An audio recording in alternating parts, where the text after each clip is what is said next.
so brew day is pretty much done and dusted. Just got the fermenter in the shed out the back in the fermentation fridge, just cooling down to a point where I can pitch the yeast, going with US-05. But while that's happening, I thought I'd show you the hydro sample. So firstly, the brew day went smoothly. As you can see, I just did another small batch. I didn't have enough hop cones to use my other system, so I just did another small batch.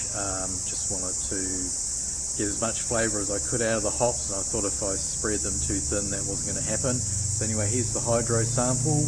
Came out at 1.052. Nice colour there. Have a bit of a taste of it.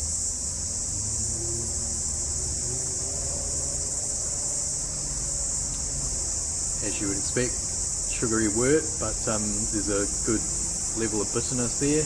I'm glad I split the fresh hops into two additions. I was just going to dump them all at the end for like a hop stand, but I decided to do half at 10 minutes and then the other half is a 20-minute hop stand. I'm glad I did the 10-minute because otherwise I might not have extracted enough bitterness. It's always a bit of a guessing game with fresh hops.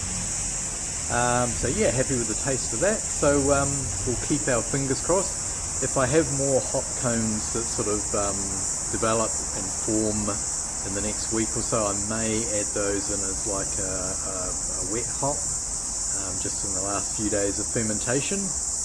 But I'll take some samples and taste them and just see how it tastes, and if I think I need to do that, I'll add that, and if not, I'll leave it out. So apart from that, that's the end of the brew day. Thanks for watching, and we'll catch you next time. Over and out. Cheers.